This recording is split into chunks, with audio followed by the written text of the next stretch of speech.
जय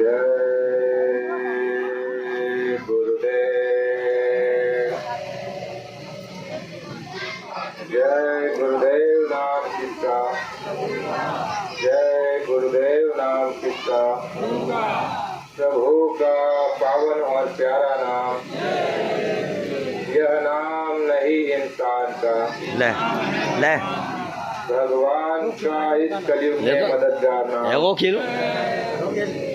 जय गुरुदेव। परम पूज्य स्वामी जी महाराज, इनके चरणों में कोटान कोटि प्रणाम। उपस्थित सभी धर्म प्रेमी माता भाई बहने, इस गांव के सभी सज्जन महानुभाव, इस आवाज को सुन रहे सभी नर नारी साधुजन, आप सभी को सादर जय गुरुदेव। धर्म प्रेमियों,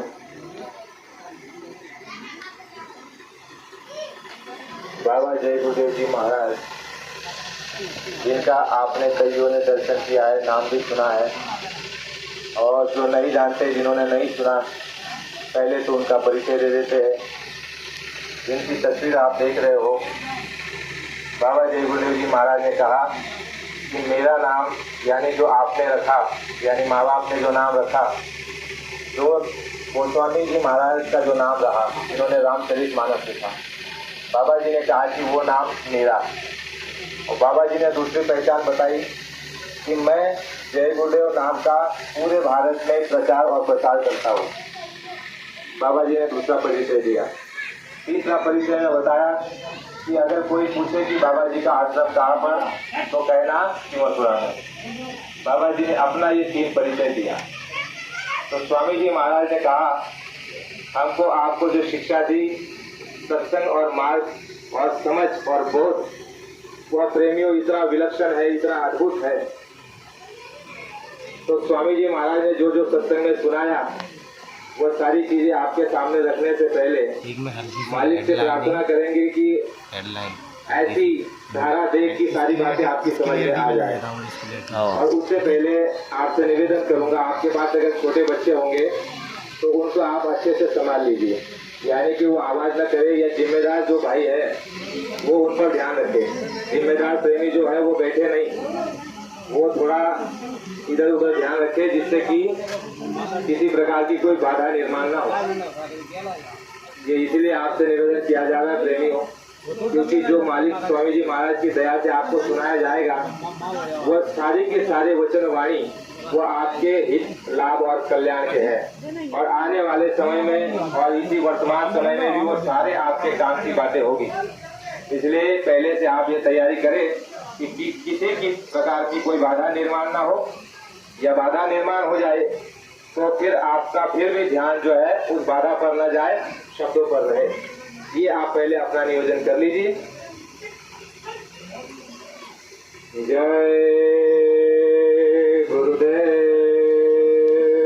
जय गुरुदेव। धर्म प्रेमियों, स्वामी जी महाराज ने कहा कि बच्चा, पूरे विश्व में भारत भूमि जो है ये कर्म क्षेत्र भूमि है।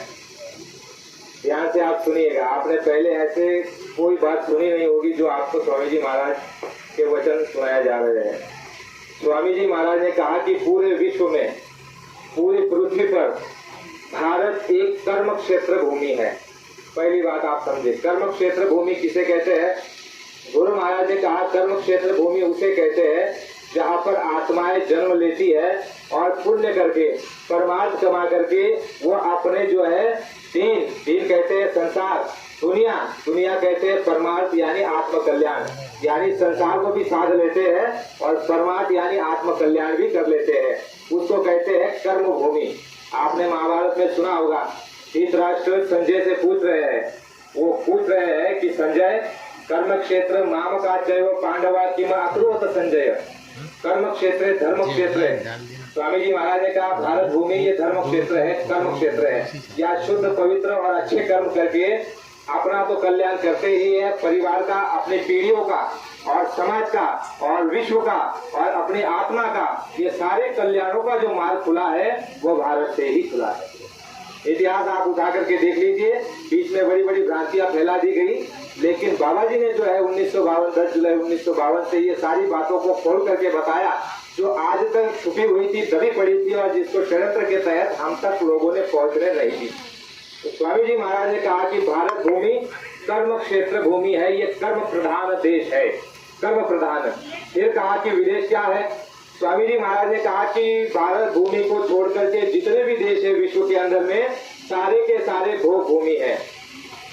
फिर विस्तार से समझाया, जैसे हम आप जब विद्यालय में जाते हैं तो मास्टर साहब बड़े हमको समझा करके बताते हैं, उस तरह से स्वामी जी महाराज हर एक बात को विस्तार से बताते रहे। कहा कि बच्चा, भोग भूमि उसको कहते हैं कि विदेशों में जो जन्म लेते हैं पूर्ण अपने जीवन में हर तरह का भोग भोगते हैं, किसी प्रकार का कोई संयम नहीं, किसी प्रकार का कोई नियम नहीं, किसी प्रकार के कोई शुभ कर्म नहीं, किसी तरह का कोई जो है किसी का मान नहीं, सम्मान नहीं, किसी प्रकार का किसी का आदर नहीं, किसी प्रकार की कोई पूजा नहीं और किसी प्रकार का आध्यात्मिक बोध नहीं। ऐसे भूमि पर आकर विदेशों में लोग जन्म लेते हैं और जन्म लेने के दौरान पूर्ण तरह से हर तरह के भोग भोगते हैं और मरने के बाद सीधे नर्क और 84 चले जाते हैं।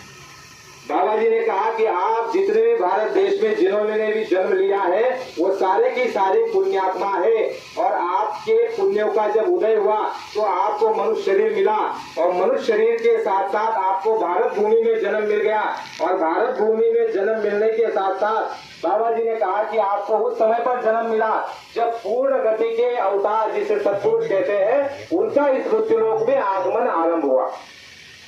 ऐसा सुनहरा मौका स्वामी जी महाराज ने कहा कि युगों युगांतर तक नहीं आया, जो ये 100 वर्षों का मौका आप देख रहे हो बच्चों, ऐसा समय, ऐसा मौका, ऐसा सुनहरा अवसर और ऐसी आबो हवा, ऐसा वातावरण और ऐसी शक्ति यहाँ पर आई हुई है, वो जो है तीनों युगों में और किसी युग में ऐसा वातावरण नहीं रहा जो वातावरण और जो व्यवस्था इस समय पर महापुरुषों की और शक्तियों की यहाँ पर धरती पर है। बाबा जी ने कहा कि तुम सौभाग्यशाली हो। हम आप अपनी बुद्धि की पहलवानी से कहते हैं कि कलयुग सबसे मलिन और गंदा युग है। ठीक है, एक बुद्धि के तौर पर अगर सोचा जाए तो कलयुग का कि सबसे बुरा युग, क्योंकि कहा गया है, महापुरुषों ने कहा कि कलयुग में जो है पाप की सीमा रखी गई। स्वामी जी ने कहा कि सतयुग में पाप की सीमा थी कि 1/4 जब पाप रहेगा तब ठीक रहेगा, 1/4 से अधिक पाप जब बढ़ेगा तो शक्तियां आएगी और उस पाप का संतुलन ठीक से करेगी, अधर्मियों का विनाश और धर्म की रक्षा और सज्जनों की, भक्तों की रक्षा कर देगी। आपने देखा सचिव में भक्त प्रहलाद के पिताजी हिरण्यकश्यप के साथ क्या हुआ। पहाड़ की छोड़ दीजिए, अपने ही पिता अपने पुत्र को कष्ट दे रहे हैं तो किसका अवतार हुआ? किसका अवतार हुआ? नरसिंह अवतार हुआ और उन्होंने जो हिरण्यकश्यप का वध किया और रक्षा किसकी की? भक्त प्रहलाद की रक्षा की। तो वो एक सीमा रखी जाती है हर युगों की, 4 युग होते हैं, गुरु महाराज ने बताया, चारों युगों की एक सीमा होती है, कौन सी? पाप की। और दूसरी सीमा होती है उसकी उम्र अवधि, यानी उसकी उम्र होती है हर युगों की। स्वामी जी महाराज ने कहा कि सतयुग की जो उम्र है, अवधि है, वो 17,28,000 तक उसकी उम्र है सतयुग की। फिर सतयुग के बाद जब भगवान राम का समय आता है त्रेता का, स्वामी जी महाराज ने कहा 12,96,000 वर्षों तक त्रेता रहता है। भगवान राम का समय जो रहा 12,96,000 वर्ष तक वो युग चलेगा। फिर स्वामी जी महाराज ने आगे कहा कि जब कृष्ण का समय आता है द्वापर, उस समय पर 8,64,000 वर्षों तक उस युग की समय निर्धारित सीमा है। स्वामी जी महाराज ने आगे कहा कि कलयुग की जो सीमा है, कलयुग की जो अवधि है, उम्र है, स्वामी जी महाराज ने कहा कि 4,32,000 वर्ष की कलयुग की आयु है। तो स्वामी जी महाराज ने कहा कि तुम ऐसे समय पर बैठे हुए हो, कलयुग में इसकी सीमा रखी है पाप की कितनी?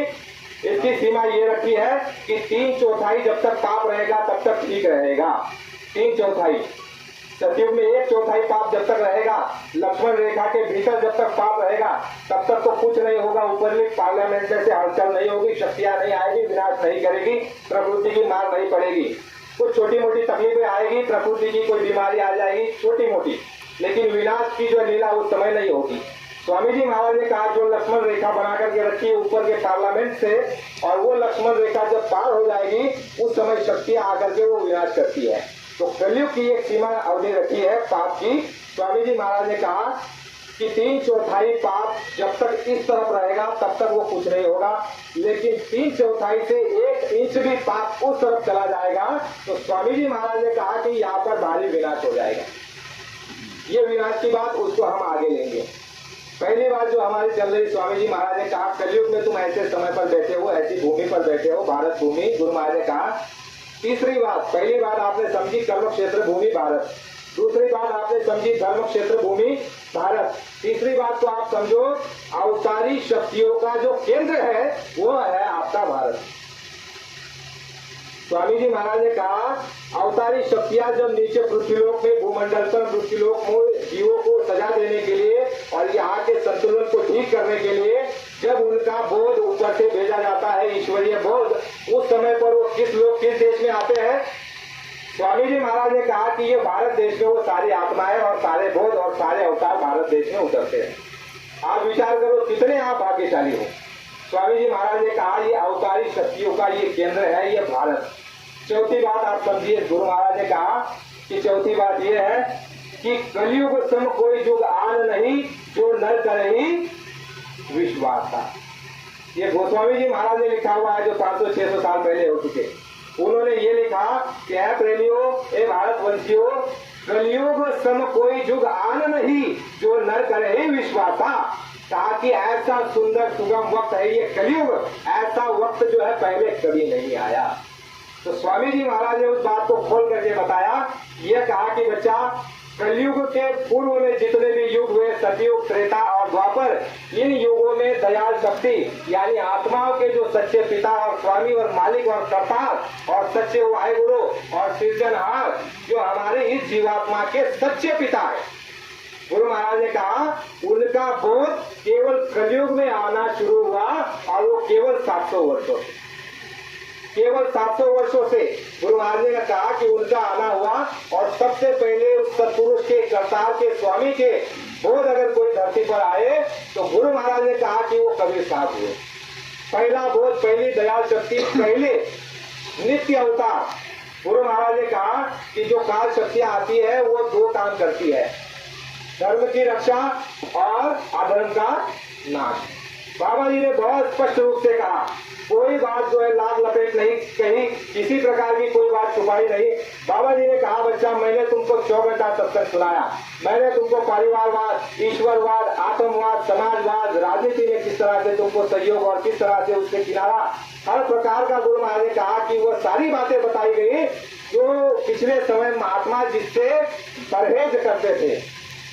गुरु महाराज ने कहा वो सारी बातें बच्चे मैंने तुमको बताया है। गुरु महाराज ने जो परहेज की बात कही वो बीच में ये कही थी सत्संग में कि बच्चा आपने बीमारियों के रास्ते खोल लिए। स्वामी जी महाराज ने कहा कि मैं उस जमाने का आदमी हूँ। गुरु महाराज ने कहा कि मैंने वो शक्ति देखी है और मैंने वो अंग्रेजों का जमाना देखा है। गुरु महाराज ने कहा कि उस समय पूरे गांव में एक अस्पताल तक नहीं होता था।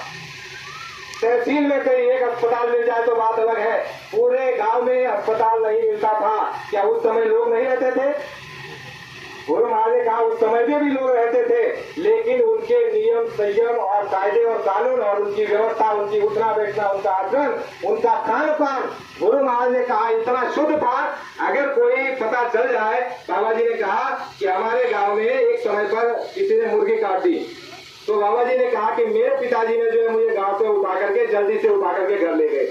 यानी ऐसी हवा तक नहीं लगने दिया जाता था अपने बच्चों को, ऐसे वातावरण की। गुरु महाराज ने कहा वो समय मैंने देखा है, मांस मछली तो छोड़ दो। गुरु महाराज ने कहा कि वो समय मैंने देखा है कि हमारे ये सामाजिक लोग, ये भारतवंशी, हमारे ये नगरवासी और ये हमारे भारत के रहने वाले लोग ये प्याज और लहसुन खाने के लिए तक परहेज करते। विचार कीजिए, ये तो भोजन खाया जा सकता है, लेकिन महात्माओं ने कहा कि ज्ञानी, विद्वानी और विवेकी जो लोग रहते थे वो प्याज और लहसुन का परहेज करते थे। क्योंकि स्वामी जी महाराज ने क्या कहा, बच्चा तुम्हारे शरीर की जो प्रकृति है वो ऐसी बनाई गई है कि जैसा खाओगे अन्न वैसा होगा तुम्हारा मन, और जैसे घर का पियोगे पानी वैसे हो जाएगी तुम्हारी। तुम बदतमीज आदमी के घर का पानी पी लोगे जो गाली गलत करता है, तो ठीक उसका असर तुम्हारे सर पर आ जाएगा। तुम भी गाली गलौज करने लग जाओगे, चाहे रामायण पढ़ते हो, गीता पढ़ते हो, उपवास करते हो, रोज घंटी बजाते हो, तिलक लगाते हो, कंठी माला पहनते हो, लेकिन उसका असर तो तुम्हारे पर आ ही जाएगा। गुरु महाराज ने कहा कि ये गुण धर्म प्रत्येक में आ जाता है।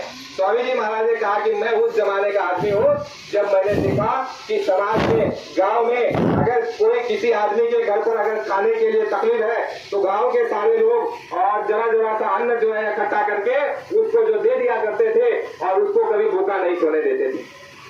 मैंने वो जमाना देखा है, लेकिन गुरु महाराज ने कहा कि उस जमाने को देख करके और आज जो तुमको देख रहा हो, इस बीच में इतना अंतर हो गया कि आसमान और जमीन का अंतर हो गया।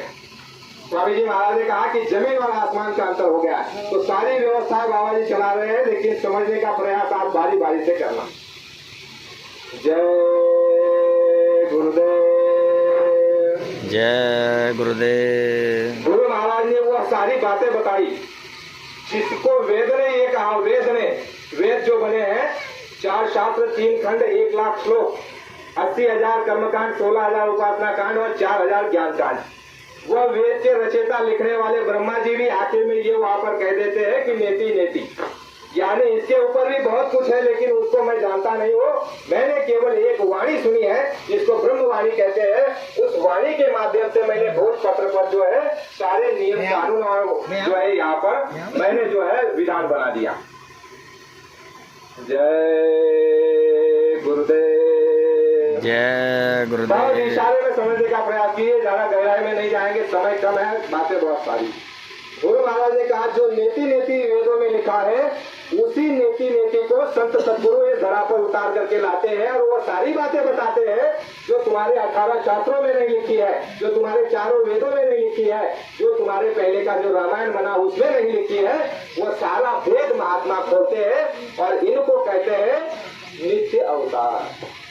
स्वामी जी महाराज ने कहा इनको कहते हैं नित्य अवतार। और जो अवतारी शक्तियां जन्म लेती है, अवतार लेती है धरती पर, उनका कार्य क्या होता है? उनका कार्य अलग होता है। नीचे आकर के धर्म की स्थापना, अधर्मियों का सफाया और भक्तों की, सज्जनों की रक्षा। गुरु महाराज ने कहा कि वो जीवात्मा का कल्याण नहीं करते। जय गुरुदेव, जय गुरुदेव। गुरु महाराज ने कहा कि वो जीवात्मा का कल्याण नहीं करते। फिर इसी बात को रामायण ने बड़े जोर दे करके गोस्वामी जी महाराज ने लिखा है। उन्होंने ये कहा है कि तुम समझो अवतार किस तरह के होते हैं और कौन अवतार क्या काम करता है और तुम्हारा आत्म उद्धार कौन कर सकता है और यहाँ की व्यवस्था ठीक कौन कर सकता है। जय गुरुदेव, जय गुरुदेव। गोस्वामी जी महाराज ने कहा और स्वामी जी महाराज ने भी उस बात को कहा है, लेकिन हम जो है वर्तमान समय में बाबा जी की बात को उतना मान नहीं रहे जितना मानना चाहिए। इसलिए गोस्वामी जी महाराज ने जो कहा है उसको पहले समझ लीजिए। जय गुरुदेव। गुरु महाराज ने, गोस्वामी जी महाराज ने कहा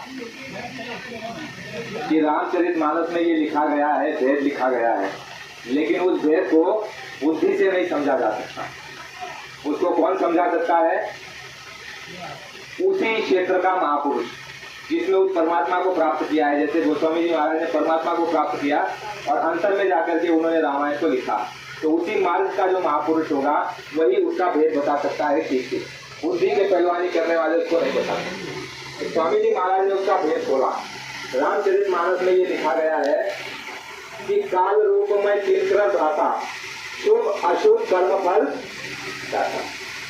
भगवान राम उसमें क्या कह रहे हैं कि काल रूप में चिंकृत आता। चिंकर का मतलब तीनों लोगों में मेरा काल का रूप है। शुभ अशुभ कर्म फल दाता। मैं ना तुम्हारा भाई हूँ, ना मैं तुम्हारा मित्र हूँ, ना तुम्हारा पुत्र हूँ, ना ही मैं तुम्हारा साथी हूँ। मैं जो हूँ कर्मों को देख करके निर्णय लेता हूँ और कर्मों को देख करके तुमको फल देता हूँ, अच्छा या बुरा।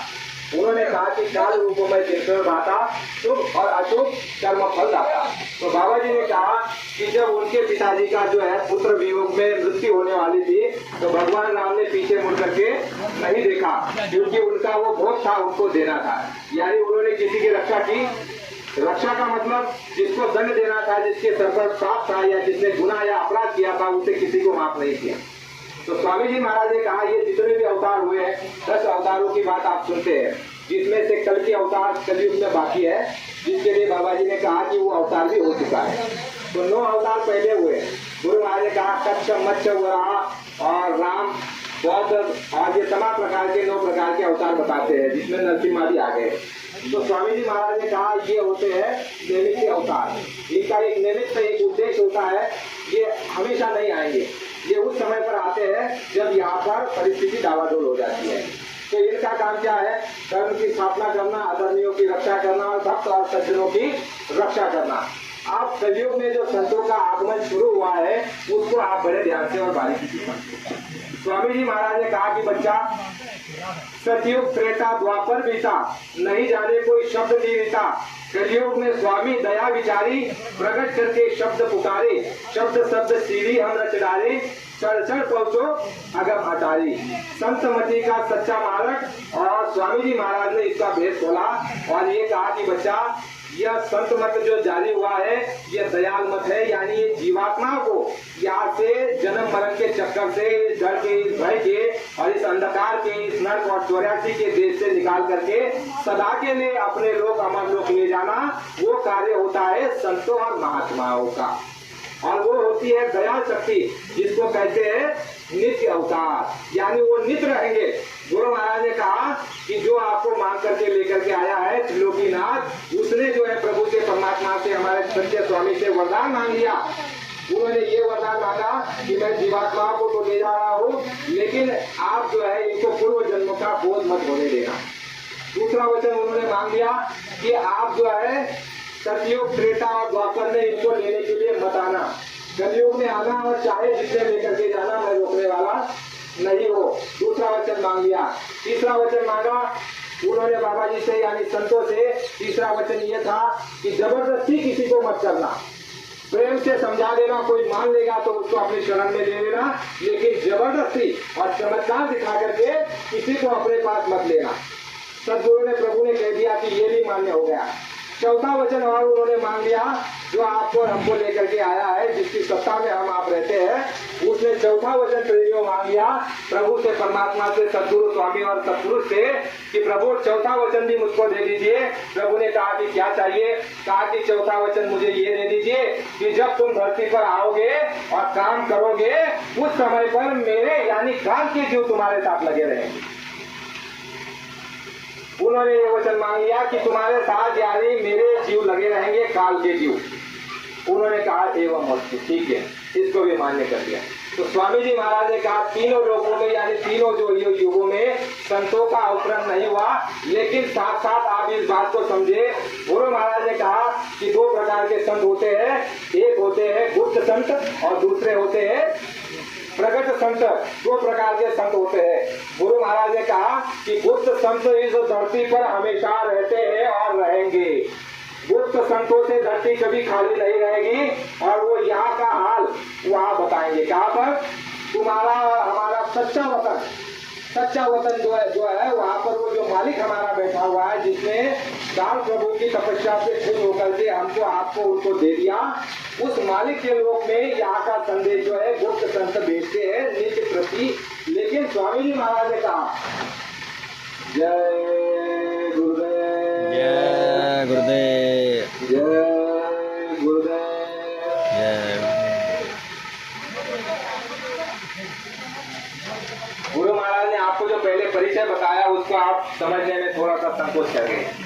गुरु महाराज ने कहा कि जय गुरुदेव नाम प्रभु का है और मैं उस प्रभु के नाम का प्रचार और प्रसार करता हूँ पूरे भारत में, और असली हूँ, नकली नहीं। बाबा जी ने कहा कि मैं उस मालिक के नाम का प्रचार करता हूँ।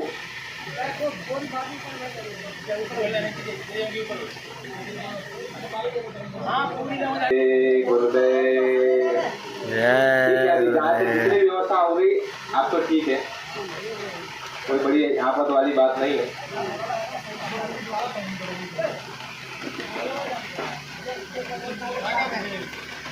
कहा कि जो गुप्त संत होते हैं वह धरती पर हमेशा रहते हैं, लेकिन गुप्त संत ऐसे होते हैं इतने शक्तियों के धनी स्वामी जी महाराज ने कहा कि उनकी शक्तियों का, उनके सामर्थ्य का कोई पारावार नहीं। ऐसी वो शक्ति जिसको गुप्त सत्य कहते हैं, स्वामी जी महाराज ने कहा कि वह धरती पर हमेशा और सदैव रहती है, और वह ऐसी रहती है कि जिस घर में, परिवार में वो अवतार और जन्म लेती है, उस परिवार को तक उसका बोध नहीं होता कि ये गुप्त सत्य है। आगे सर वहाँ कुछ लोग वहाँ पर बैठ जाइए, कुछ आप इधर आ जाइए। आगे आ जाए वहाँ बोली कर घर में व्यवस्था है, कुछ लोगों को घर में भी ला दीजिए। जय गुरुदेव। स्वामी जी ने बताया पकड़ो एक हाथ पकड़ लो। संत जो होते हैं वह नामदान नहीं देते, सत्ता नहीं देते। गुरु महाराज ने कहा कि वो सदा से जो है जीवों की संभाल करके रहते हैं, और इस सृष्टि की जो है संभाल का दायित्व उसके ऊपर होता है। धन्यवाद सर। यहाँ की सारी जानकारी जो है अपने मालिक के देश में जाकर के मालिक को देते रहते हैं। ऐसे गुप्त संत स्वामी जी महाराज ने कहा कि वो धरती पर सदा रहते हैं। धरती से जो है गुप्त संत जो है कभी धरती उससे खाली नहीं रहेगी। सही है तो दूसरी बात गुरु महाराज ने कही, संतों का जब आना हुआ कलयुग में 700 वर्षों से पहले, कबीर साहब से लेकर के बाबा जय गुरुदेव जी महाराज तक, तो स्वामी जी महाराज ने कहा कि वो सारे भेद उन्होंने खोले, वो सारे भेद खोले जो आज तक कोई विद्वानी नहीं जानता, वो ज्ञानी नहीं जानता, और कोई जो है धर्म शास्त्रों में वो बातें नहीं लिखी गई है। स्वामी जी महाराज ने कहा धर्म शास्त्रों में उतना ही लिखा गया है जितना उनको मालूम, और जो बेहद की जो बात है, गुरु महाराज ने कहा कि 3 प्रकार का ज्ञान होता है। गुरु महाराज ने कहा कि एक होता है अक्षर ज्ञान, अक्षर ज्ञान, अक्षर होता है ऊपरी मंडलों का। तीसरा ज्ञान गुरु महाराज ने कहा एक होता है निरक्षर ज्ञान, यानी 3 प्रकार का ज्ञान और 3 प्रकार का मार्ग होता है। स्वामी जी महाराज ने कहा कि महापुरुष जो आए संत सद्गुरु वो निरक्षर देशों से यहाँ पर आए हैं। तो ये स्वामी जी महाराज ने कहा। तो गुरु महाराज ने कहा कि संतों ने जो है भेद खोला, और संतों ने ये बताया धरती पर आकर के, सबसे पहले कबीर साहब ने ये बताया कि तुम कहाँ से आए हो। उनका जो सत्संग हुआ, उनका जो उपदेश हुआ, उनका जो मार्ग हुआ, वो सबसे विलक्षण मार्ग हुआ। तो बाबा जी ने बताया जितने भी संत इस धरती पर आए सबने जो है आत्मकथा सुनाई, आप बीती सुनाई। उन्होंने जो है किसी प्रकार की कहानी किससे नहीं, उन्होंने कहा बाबा जी ने कि जितने भी संत यहाँ धरती पर आए उन्होंने जो है तुम्हारा ज्ञान कराया, यानी कि उन्होंने तुमको अपना बोध कराया। गुरु महाराज ने सत्संग में अपने ये बताया था कि बच्चा जो 3 सवालों का जवाब तुमको दे दे उनके साथ लग जाना। पहला सवाल तुम उनसे ये पूछना कि हम कौन हैं। पहला सवाल तुम उनसे ये पूछना कि हम कौन हैं। गुरु महाराज ने कहा दूसरा सवाल तुम उनसे पूछना कि हम कहाँ जाएंगे। तीसरा सवाल तुम उनसे पूछना कि हम कहाँ के रहने वाले हैं। गुरु महाराज ने कहा ये 3 सवालों का जवाब तुमको जहाँ मिल जाएगा उनके साथ तुम लग जाना। तो स्वामी जी महाराज ने कहा कि तुम कहाँ से आए हो, तो उसके लिए समय हमारे पास कितना है आप बता दीजिए। कितना घंटा? 4 बजे तक। तो स्वामी जी महाराज ने जो कहा कि महात्मा जो सुनाते हैं आत्मकथा, आप बीती, यानी तुम्हारे हमारे अंदर जो बैठी हुई चेतन शक्ति है, जिसको महात्माओं ने स्वर भी कहा, रूप भी कहा, ये उसकी कहानी बताते हैं। किसकी? तुम्हारी और हमारी। रामायण, वेद, शास्त्र, गीता, पुराण नहीं बताते।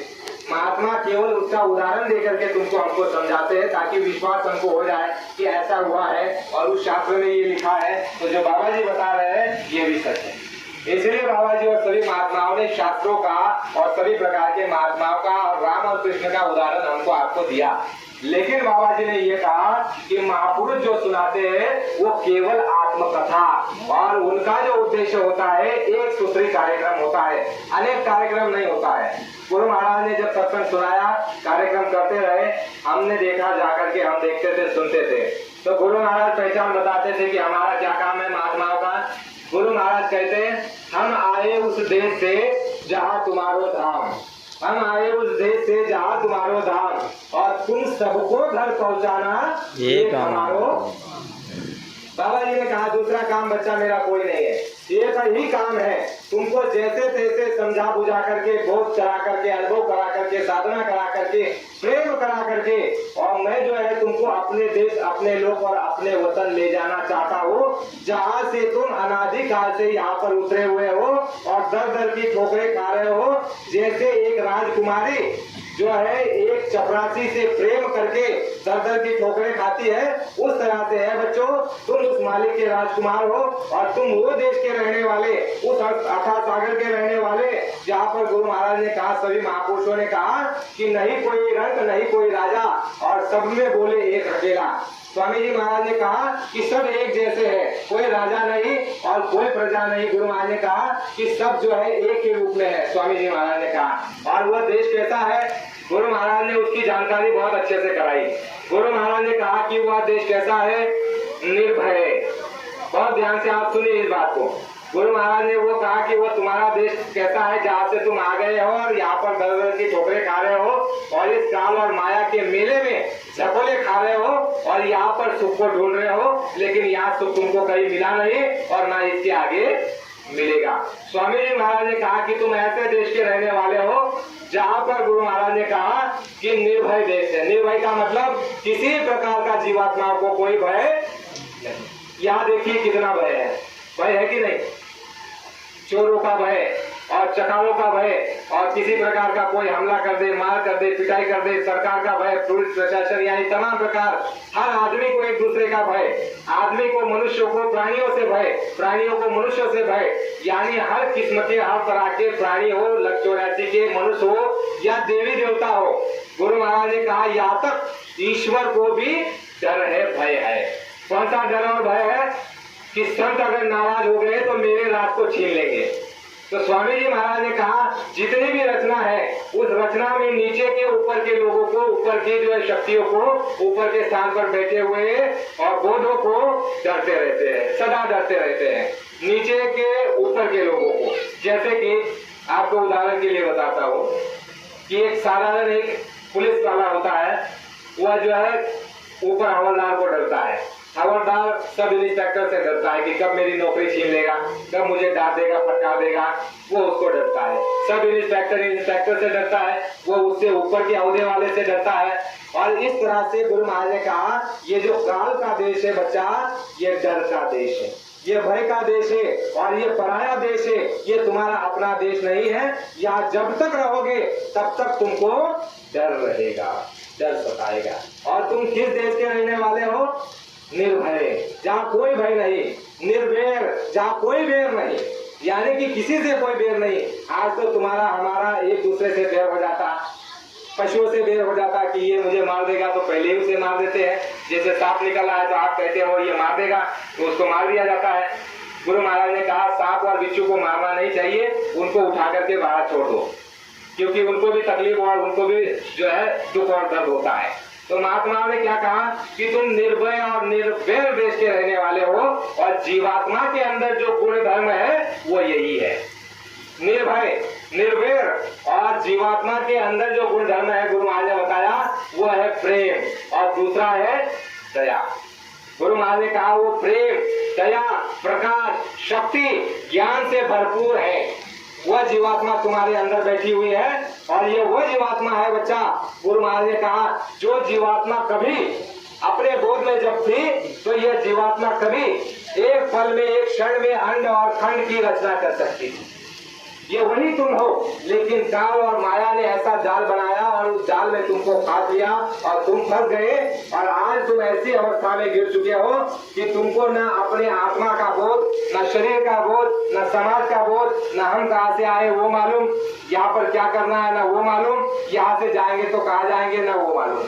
गुरु महाराज ने कहा तुम बिल्कुल बोध से शून्य हो गए, तुम्हारा बोध नष्ट हो गया, तुम्हारा ज्ञान शून्य हो गया, तुम्हारी शक्ति सामर्थ्य चला गया और तुम इतने जर्जर हो गए। गुरु महाराज ने कहा कि अब अगर कोई महात्मा, कोई शक्ति व मालिक आकर के अगर झुक करके अगर तुम्हारा हाथ नहीं पकड़ता तो तुम्हारा उद्धार संभव नहीं है। तो गुरु महाराज ने कहा, सत्संग में बताया कि बच्चा जब जीवात्माओं की ये परिस्थिति हुई, गुरु महाराज ने कहा दुख में तुमको देखा जब ही मौज उठे हम आए। क्यों आए महात्मा? गुरु महाराज ने कहा उनको आने की क्या जरूरत। बाबा जी ने कहा कि राम को क्यों आने की जरूरत, अगर तुम धर्म पर होते, कर्म पर होते, न्याय पर होते, सदाचार पर होते, अहिंसा पर होते, तुम त्याग करते, तुम तपस्या करते, आए गए का सेवा करते, पूजा करते, पाठ करते और अपने मानव धर्म को समझते, तो भगवान राम को आने की आवश्यकता थी। गुरु महाराज ने कहा उनको आने की आवश्यकता नहीं।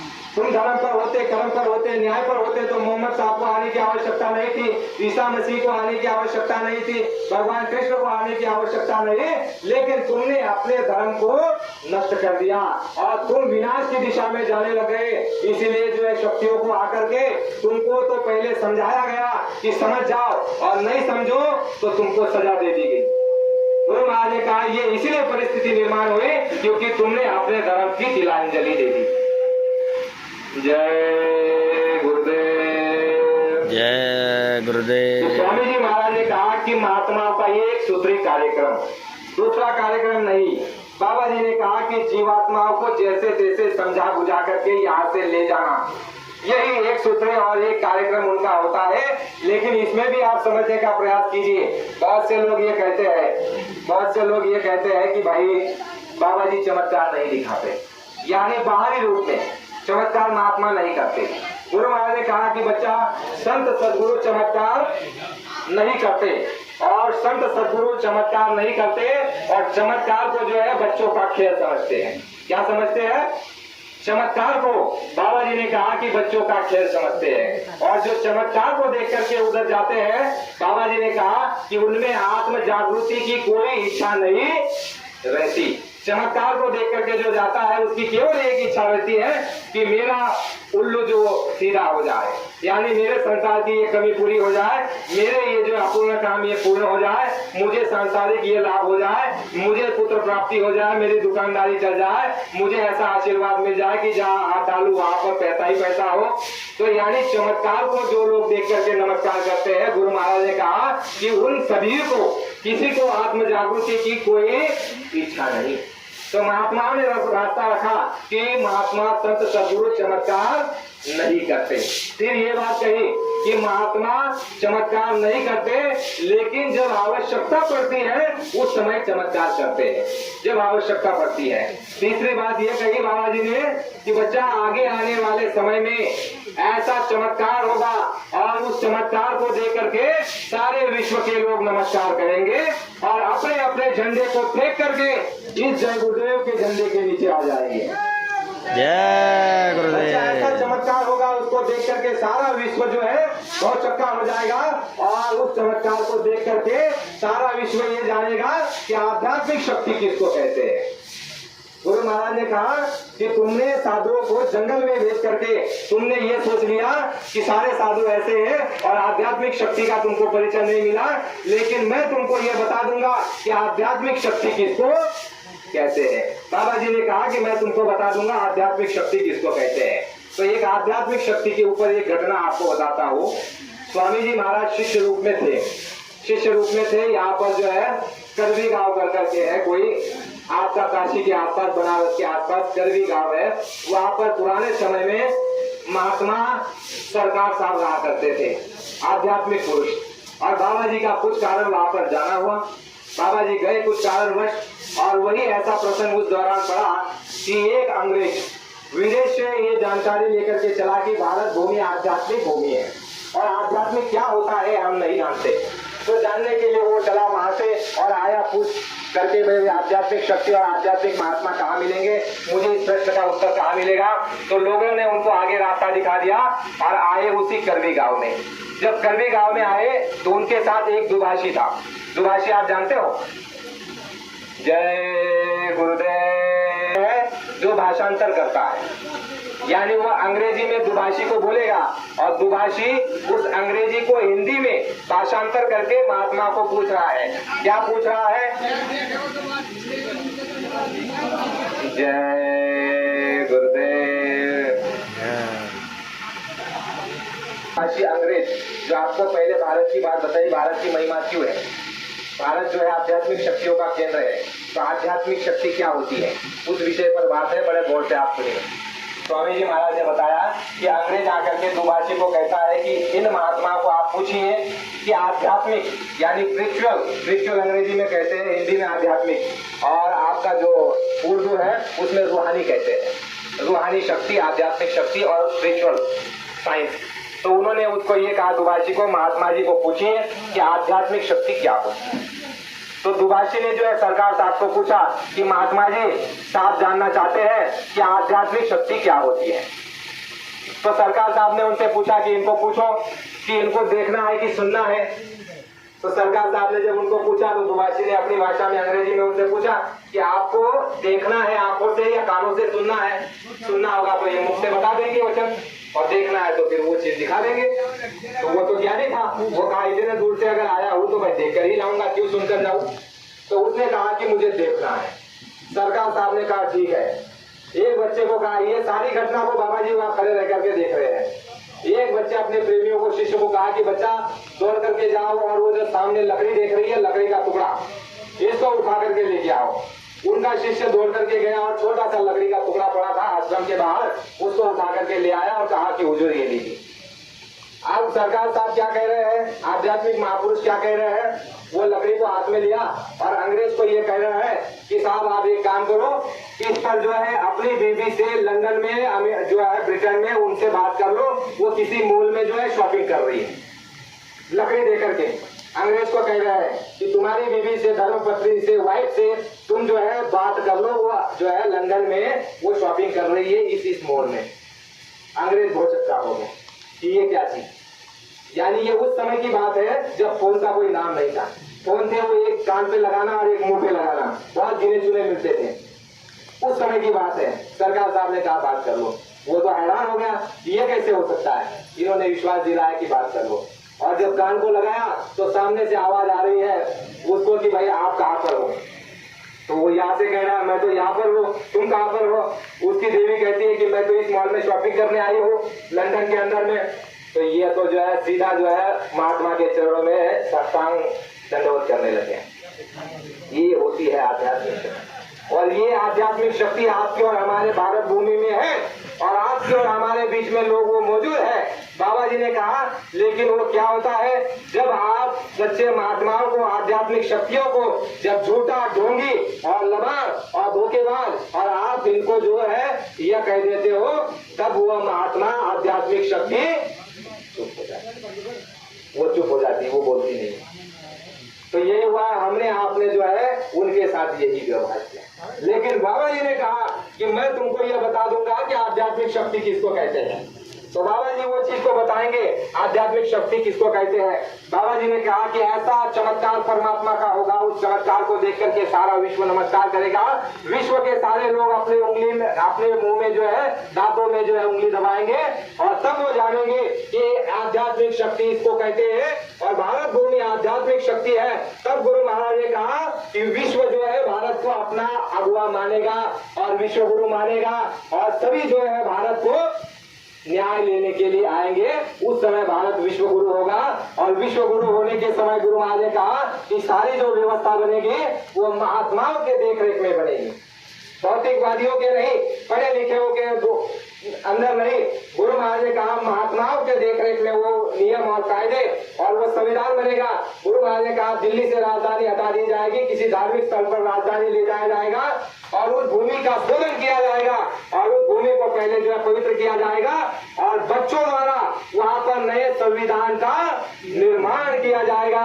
जय गुरुदेव। और बाबा जी ने कहा वो जो संविधान बनेगा वो धर्म सम्मत होगा, यानी धर्म से जुड़ा होगा, वह धर्म से जुड़ा नहीं होगा। बाबा जी ने कहा कि ऐसा नियम बना दिया जाएगा कि बकरा और बकरी तो छोड़ो, अगर कोई मुर्गी काटते हुए पाया जाए तो बाबा जी ने कहा कि 5 साल की उसको सजा मिलेगी, और रोज सुबह शाम 5-5 बेत उसको लगेंगे। ऐसा नियम बच्चा बना दिया जाएगा। वो व्यवस्था बनाने के लिए मैं आया हूँ, और वो संकल्पित मैं हूँ, वो सारी चीजें मैं करूंगा। स्वामी जी महाराज ने कहा कि देश और दुनिया के अंदर भारी परिवर्तन होने वाला है। गुरु महाराज ने कहा कि 2 तरह तरह से परिवर्तन होगा। ये परिवर्तन होगा विनाश होकर के, और उस विनाश में गुरु महाराज ने कहा कि ऐसा दृश्य देखने को मिलेगा, अगर तुम धर्म पर नहीं आए, तुमने अगर मेरी बात को नहीं माना, तो बाबा जी ने कहा कि वो दृश्य तुमको देखने को मिलेगा कि 20-20 कोस पर एक एक दिया जलता हुआ दिखाई देगा।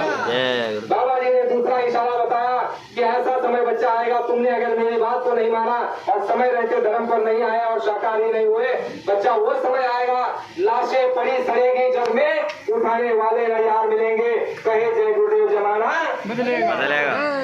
बाबा जी ने कहा बच्चा ये सारा समय आने वाला है, लेकिन किसी महात्माओं ने उस शक्तियों को, विनाशकारी शक्ति को रोक करके रखा है। गुरु महाराज ने कहा कि वो महात्मा ऐसे हाथ जोड़ रहे तुम्हारे हमारे लिए, रुक जाइए, हम इनको समझाएंगे, बुझाएंगे, इनको धर्म का ज्ञान कराएंगे, कर्म का ज्ञान कराएंगे, इनको शाकाहारी बनाएंगे, इनको सदविचारी बनाएंगे, इनको हम जो है व्यभिचार से दूर कराएंगे और इनको धर्म कर्म और न्याय नीति सदाचार का पाठ पढ़ाएंगे, और इनको अधर्म के रास्ते से जो जा रहे हैं वहां से मोड़कर हम इनको धर्म के रास्ते पर ले आएंगे। आप हमको थोड़ा इनके लिए समय दे दो।